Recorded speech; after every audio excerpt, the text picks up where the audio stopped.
Well, welcome back to another episode of the Complete Student Podcast. We are joined today by the owner-operator at Chick-Fil-A in Bellevue. His name is Tom Deall. Tom, thanks so much for being with us today. Absolutely my pleasure. I love being here. Yes, how are you doing? I'm great. Good? I'm doing good. That's awesome. Well, just to start off, tell us a little bit about yourself and how did you get to the point of becoming the owner of Chick-Fil-A Bellevue, kind of that story of just getting here. So I was born and raised in New York, Brooklyn, New York, and when I was a teenager, my father decided to move the family to southern Arizona. I'm still not sure I understand that move, but you can imagine the culture shock in that endeavor. I'm one of 5 children, 2 brothers, 2 sisters, and I grew up as a teenager in Arizona, then went to high school and college there. But in second grade, believe it or not, I knew I had to fly for the Air Force. I can't tell you why. I still don't understand it. But I spent about 27 years in the military, retired at a Robbins Air Force Base in Georgia. And while in Georgia, I met a dear friend of mine who owned a Chick-fil-A. And so in the later stages of my career, I knew that I had to plan for what lies ahead. Yeah.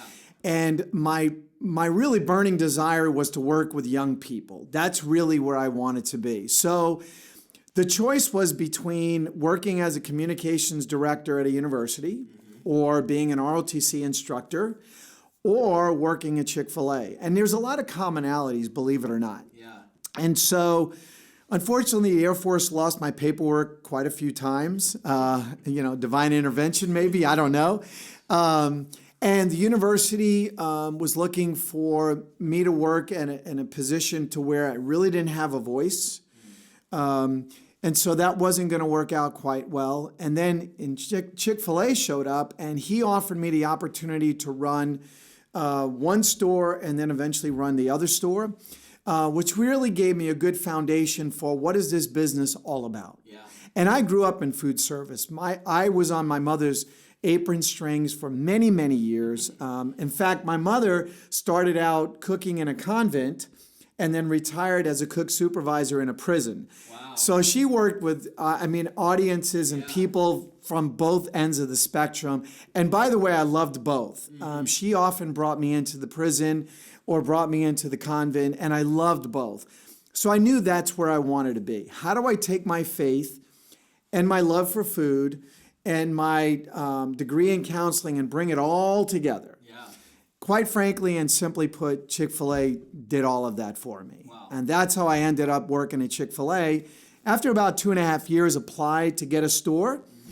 And they called me up one day and said, "What do you know of Bellevue, Nebraska?" And I said, "Believe it or not, I know a lot about it because being in SAC as a B-52 navigator, this was Mother SAC. Yeah. So where else to go but back where you started?" And my first time here in the Air Force at Offutt was in 1986, and here I was in 2012, back home, so to speak. That's awesome. Yeah. That's awesome. Yeah. You talked about the culture shock of going from New York to Arizona. Yeah. I don't know what time of the year is, but depending on the time of year, that's a big weather shock. Oh.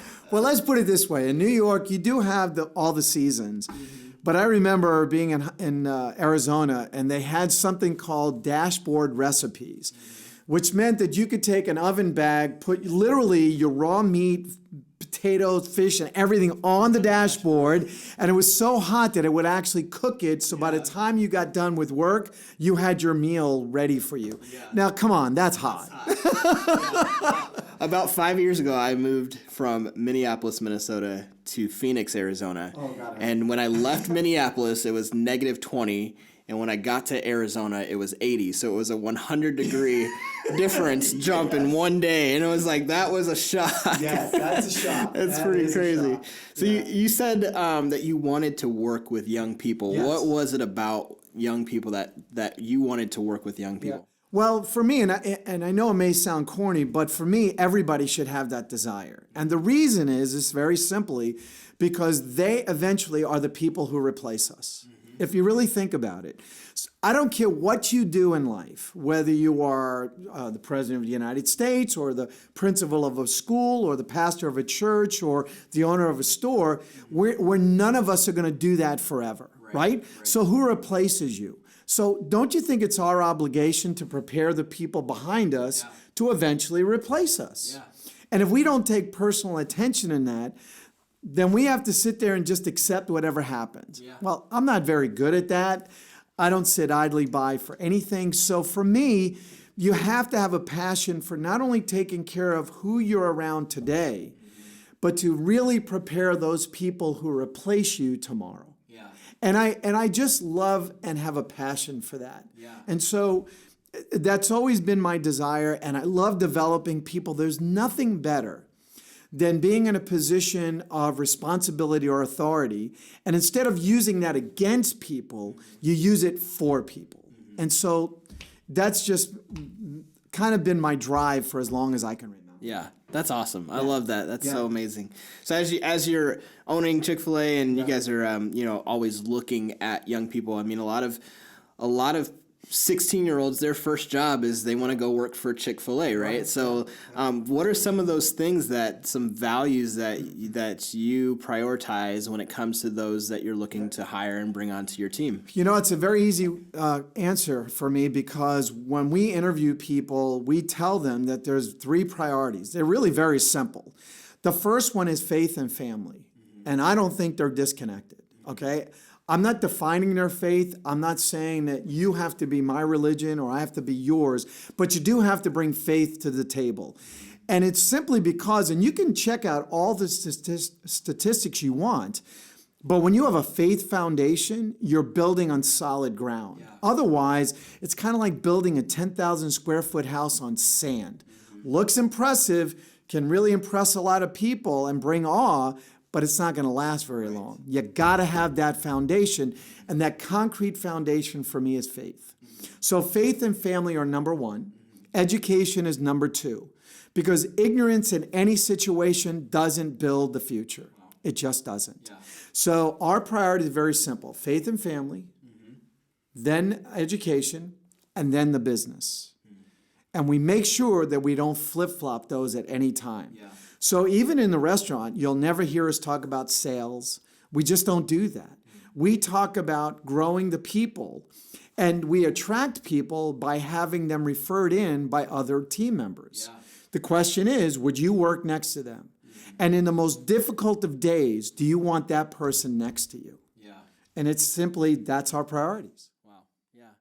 That's awesome. So as you got kind of defined what you look for, but once they're on the team, once they're with you guys, what are some things that as team members you value and say, like, this is what we want to be known for? Right. So the most important thing is, I don't care. We take them as young as 14, okay? And it makes it a little bit more challenging from a scheduling perspective, because there's all kind of labor laws associated with 14 and 15-year-olds. But I love bringing them in that young, because the first thing we do is we teach them how to communicate face-to-face. We're in a very technological world, and everybody texts and social networks, but talking face-to-face is an amazing art, okay? You know, Christ didn't call people up. He didn't text them. He didn't, you know what I mean? He didn't email them. He didn't social media them. He actually talked face-to-face. And there's a certain art to that. There's also an art to saying to somebody, you did something wrong, but not diminishing them. You know what I mean? So for us, a big part of what we do is watch people grow from the time we get them very young, and we make sure they understand that you're being paid, correct? Yes, that's correct. Then you're a professional at what you do. So you have a choice. You can either act like a professional or a child. Which do you want people to see? So what guests see is a young professional who's speaking well and treating them with respect. It's that simple. I don't care who they are. I don't care how they're dressed. I don't care how they speak. Treat them with respect, just like you would want to be treated. I even tell the folks in the back, don't ever put a sandwich out that you wouldn't eat. Don't ever put a salad out that you wouldn't eat. It's not a matter of how much they pay for it. It's put yourself in their position. How do you want to be treated? What kind of food do you want to be given? How do you want to be respected? And that's what we ask of these young people from the very beginning. You are a professional. And here's the other piece of this. You are starting your career whether you think so or not.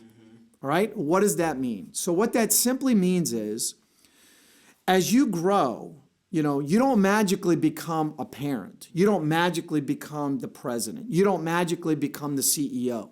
Somewhere along the line, you started very, very young. Started somewhere. Somewhere, Yeah. okay? And we want you to start here. So think as a professional, number one, and start your career now. Yeah. See, anybody can get a job. You want a job, go anywhere you want, get paid for it, and be done with it. But this is a career, which means I want you to look right. I want you to sound right. I want you to treat people with dignity and respect. And I want you to know that you're a professional. Yeah. That's career-minded. A job means just come in, fill the spot. You don't have to be great at it. I'll pay you and then get out. Yeah. That's a job. Yeah. But a career says you need to bring all of these to the table and do so well, because you know what? There are days that we don't want to be there. There's days I don't want to be a parent. But you can't just say, you know what, kids, sorry, I don't feel good today, or I'm having a bad day, so I'll be your dad next week. Yeah. It doesn't work that way. Yeah. You see what I mean? So all of this really plays into how we bring that kind of professionalism and career-mindedness to the table. Yeah. I resonate with what you're saying. I think that communication, conversation is sort of a lost art today. Oh, it is. And, people don't know how to ask questions. And I love that you give young professionals the opportunity to ask questions and to become owners of what they're doing. But, so often when I spend a lot of time going into high schools and meeting with high school students. And I would say that in terms of language and communication, high schools are some of the most vulgar places to be. Absolutely. Yeah. And so how do you guys, I guess, train those students, those young professionals, and what value and importance do you put on their language, and how do you kind of address that when they're coming from a setting where it's like they're maybe using language that you don't want to be used in your store, but as a young professional. So for me, I grew up in a family to where foul language just wasn't. It wasn't even a matter of being allowed. It just wasn't used. Yeah. And I remember as a little boy, my father saying, by using foul language, you're just demonstrating the fact that you have the lack of an English language. You just have a limited vocabulary. Yeah. And I always remember that thinking, when I was young, I was like, I'm not sure I know what that means. But as I grew older, I certainly recognized that. Yeah. And when I got into the military, the language was interesting. But they knew around me I don't use that language. Yeah. For me, it's all about modeling. So I don't use that language. Mm-hmm. My partner, Tanya, doesn't use that language. My leadership doesn't use that language. So the first part of it is modeling, okay? I hate to admit it, but Chick-fil-A has kind of lowered even their dress standards a little bit. So when I first joined as an owner-operator, ties were required. They're not anymore. But you notice I still wear them. Mm-hmm. Because for me, it's a matter of, I want you to walk in and see us every day. We're present every day. I'm in the building every day. And I want to make sure that they understand that even on my worst days, I'm still going to wear the tie. Even on my worst days, you're never going to hear a foul language come out of my mouth. Yeah. Even when I'm dealing with very difficult guests, I'm never going to use a foul language. I may communicate with them in a little more aggressive manner, but never with a foul language. Because for me, and I remember hearing this from Miss Brown, who was my senior English teacher in high school. She said, if you ever raise your voice or use foul language, you've already lost the argument and you've lost control. And I'm kind of big on the control thing. So, so for me, if you have to resort to that, you're just demonstrating that you've lost the argument anyway. Yeah. Take control of the language, take control of yourself, and go back to, I'm a professional. Mm-hmm. Professionals don't need to use that language. They really don't. And so the biggest part of what we do is model it every single day. Yeah. So I'm going to ask you to role play a little bit with me. Sure. So, you talked about the angry customer and, as the owner, you've got a little bit more say. If I'm a 16-year-old and I'm an employee and someone's coming at me really strong, and how would you from a 16-year-old perspective, address that customer? Well, first of all, you mean address the customer or correct the young person? Address the customer Okay, who's so maybe address, given the so the employer. first thing I do is I pull the young person away. I've got this. Okay. And I make it very, very clear. Yeah. I've got this. I do not expect you as a young person to have to deal with this adult who's behaving incorrectly. Yeah. Lesson number one, they're behaving incorrectly. And I need them to know that. Even though they're older than you, doesn't mean that their behavior is always correct. Yeah. So that's part of it. They're behaving incorrectly. Number two is I always defend the team member. Okay? I never sit there and go, well, they're a 16-year-old and they're not very bright and, they'll have a lot to learn. I don't do that. Yeah. And you see a lot of people do that, and it bothers me when they do that. They'll say things like, well, they're only a 16-year-old, they don't know any better. Yeah. They might be 16, but they're still a young adult and they still demand respect. Mm-hmm. Respect goes both ways. Yeah. It really does. So you'll never hear me say to a guest, well, I'm sorry, they just don't know what they're doing and they're just a young, inadequate, incompetent. I never do that. I address the guest where they are. Mm-hmm.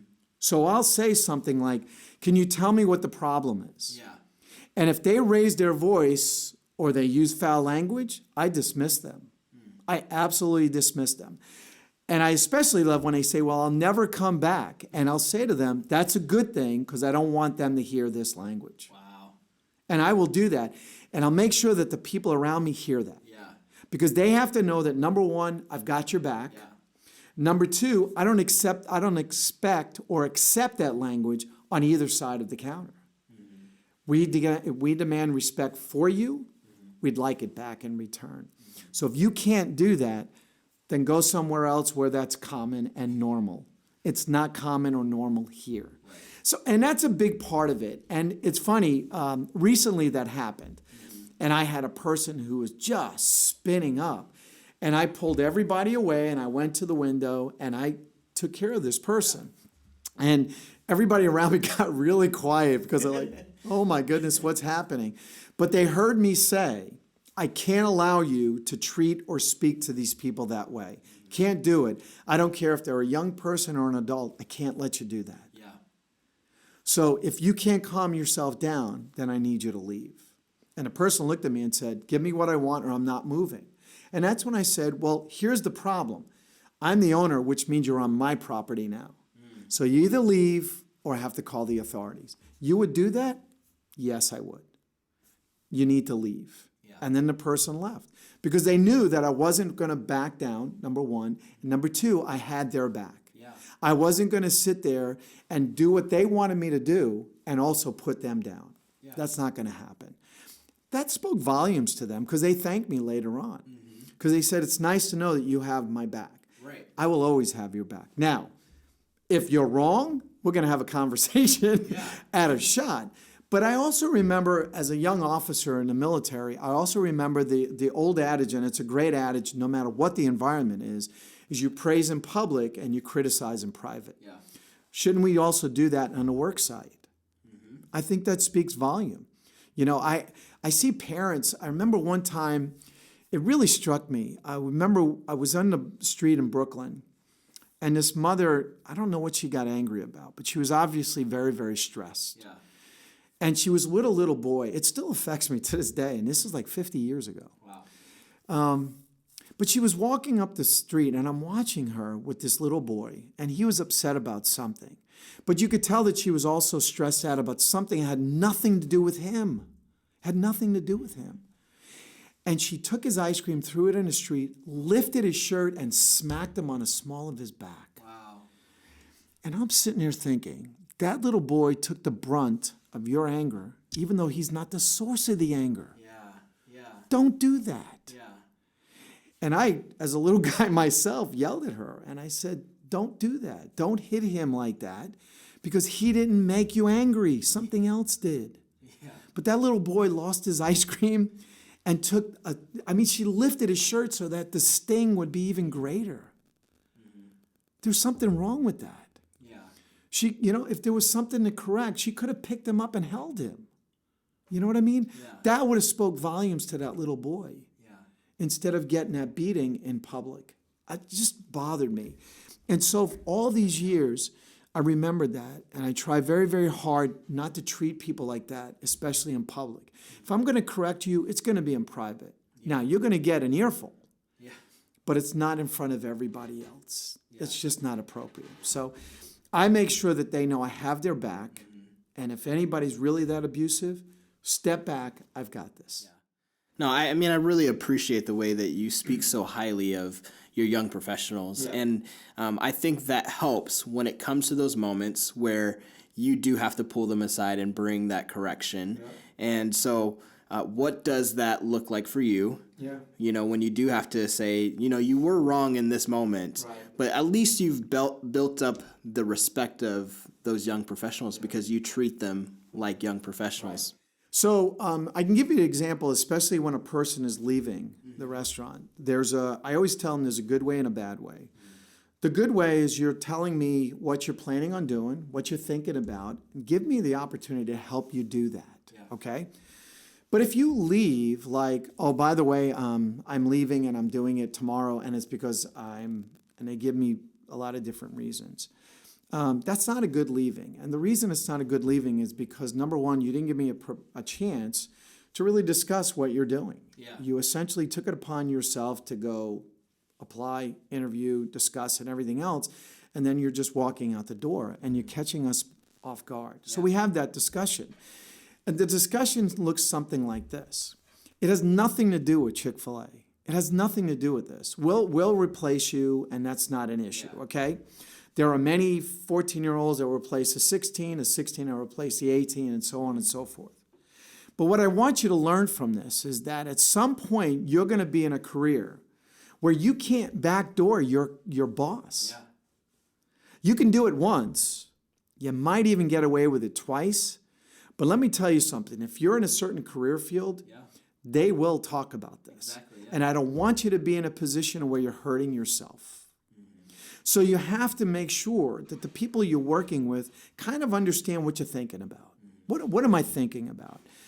Because for me, it's a matter of I always went to my bosses and said, let me tell you what I'm thinking about. And in most cases, they directed me in a better path that I never even knew existed, which is why I was successful in my Air Force career.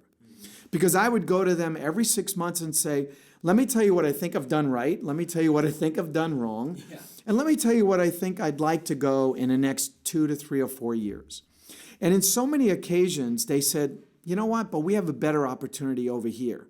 Which and I remember in one case, it was going into a different career field. And I'm like, I don't want to do that. I really don't want to do that, thinking it, but listening to them because they've had more experience. So it's a matter of saying to them, look, this isn't about me, and it's not about the store. The store will survive without you. It has, and it will continue. But you're not giving me the opportunity to give you what I mean, I've got almost 50, 60 years of experience. Can you let me share some of that with you? Okay? That's really what I think we have an obligation to the young people about. I always tell my son, he hates it when I say it, I will always have 25 years more experience than you do. Okay? Let me give you the hindsight. Let me give you the advantage of that experience. And that's a big part of the conversation.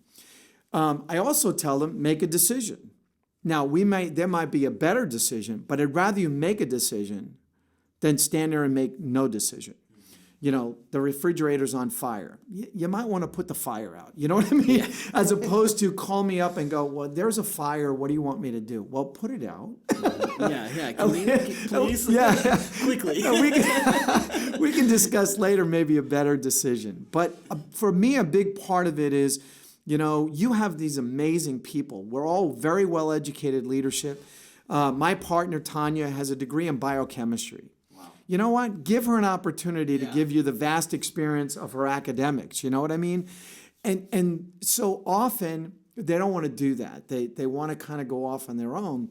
And in so many cases, it doesn't work. So a big part of it is, you know what? Use us. We have all of this experience. We have all of this education. Use us. And use us to your advantage, not mine. Because if you leave tomorrow, I'm still going to do the same thing I'm doing every day. But if you give me the opportunity, I will guide you in a path that is probably better for you than you could ever imagine. Yeah. And I can give you myriad examples of doing just that. Yeah. Before we sat down and started talking, you were talking about, and even mentioned it in the first point, but just how faith plays such an important part of our role as employees or as employers. And so for you personally, and just how does your faith play into the work that you do? Yeah. So I need to say this up front. I don't want anybody to hear a claim of perfection. Especially when I'm teaching classes at church, I always say, remember, we are perfectly imperfect. Yeah. There's only one perfect human that I'm aware of, and his name was Christ, and I'm not him. Yeah. Okay, so I need to make sure that's clear. I don't claim perfection. I make mistakes just like everybody else. But what I love about having faith as the foundation is that in the end, there's always somebody I have to answer to. Always. I could be in the highest position ever, but I always have to answer to God. And I have to answer for him now. But what really concerns me the most is in eternity. Yeah. Okay? So you can think that you're at a level to where, you know what, I'm in charge. I'm the boss. Ultimately, no, you're not. Everything we have, whether it's my salary, my clothes, my car, my house, is a gift. Yeah. And it's a gift that was given to us to use to everybody's benefit. So where faith comes in is it's the constant reminder of just that. Okay? I may have a great salary, but that's a gift, and I better use it wisely. Yeah. And I better use it generously. And I better use it for what he wants me to use it for. Okay? So all of those things come into play because in the end, what faith does for us is it puts everything that we are and everything that we have into a perspective. Yeah. You know, sometimes we hear people that are either CEOs or presidents or whatever, and you listen to them and you're like, you forgot that. Yeah. You forgot that you have a higher authority. You're not the end all, okay? And where you are is limited. What he provides is infinite. Which one do I strive for? Yeah. You know, ultimately, you know what? I don't care how much money I have. In the end, I'm not taking it with me anyway. You know what I mean? And I know that sounds kind of cliches and very corny, but I really do try to live that every day. So if you come in a restaurant, in fact, I have a little statuette. Truett Cathy, who founded Chick-fil-A, gave it to me. When I became an operator, he gave that to me. It's a little tiny statuette, and it's a statue of Christ washing the feet of St. Peter. And the reason that's important is because it ultimately speaks to humility and service. And that's a guiding post for me. And here's kind of a funny thing. I'll probably get in trouble for this. But even people at Chick-fil-A have asked me to remove that. They said it's overly religious. And I'm sitting there going, how can humility and service be overly religious? Yeah. And I won't take it down. In fact, I glued it to the... I glued it so nobody can accidentally knock it down. It's in place. It's a perfect opportunity for you to share what Exactly. it means. So I love when people ask me, what is that? And then I get to share what that is. Yeah. I wear a tie that has a cross on it. What is that? And I share with them what that is. Yeah. And so, in fact, the inspiration for this tie is Lou Giglio. I'm Catholic and he's not, but he talks about, the finest part of the human body, and he talks about that. And I saw this tie and I thought, that's exactly what that is. Yeah. So I wear it as a reminder to me. Does it bring perfection? It does not. But it certainly is very grounding when I need it the most. And when I'm having the most difficult of days, I kind of look up and go, you know what? You put me here. What do you want me to do? Where do you want me to be? What do you want me to say? Yeah. Please help me with this one. Or if I really messed up, it's like, give me the courage to go correct that. Yeah. Give me the courage to say I'm sorry.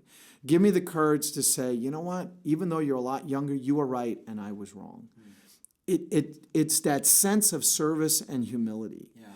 And when we forget that, that's when we go off the rails, in my opinion. Yeah. So, all the social discord that we have, it's because we actually think we're better than somebody else. Yeah. How do you get to that point of arrogance?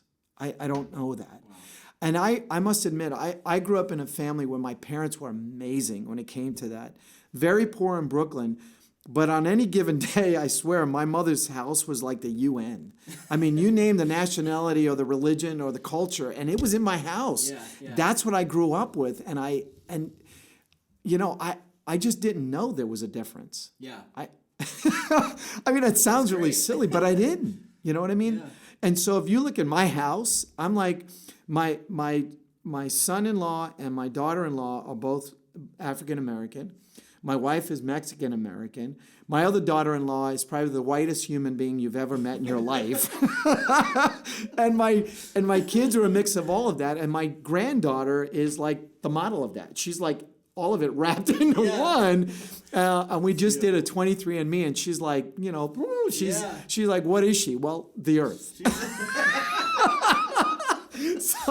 So I'd like to believe that I live it every day as well. That's beautiful. Yeah. Tom, thank you so much for your time, this conversation. This has been such a great conversation. And honestly, I think our students are going to tremendously benefit from you sharing. And so thank you so much. My pleasure. Appreciate you having you. I'm humbled by being asked. I really appreciate it. Thank you so much. So remind us one more time, for those who are watching and listening, where your store is located so they can come by. Right. So I'm at Chick-Fil-A in Bellevue, obviously Nebraska, because there is a Bellevue, Washington. Bellevue, Nebraska. And I am just west of the Cornhusker and 75 interchange. Awesome. Come see us. Stop by the window. You don't even have to buy anything. Just stop by and say hello. I love that. The interchange is just amazing to me, and I have a great time doing it. Awesome. That's why I'm there every day. Thank you so much. My pleasure. Appreciate it. Absolutely.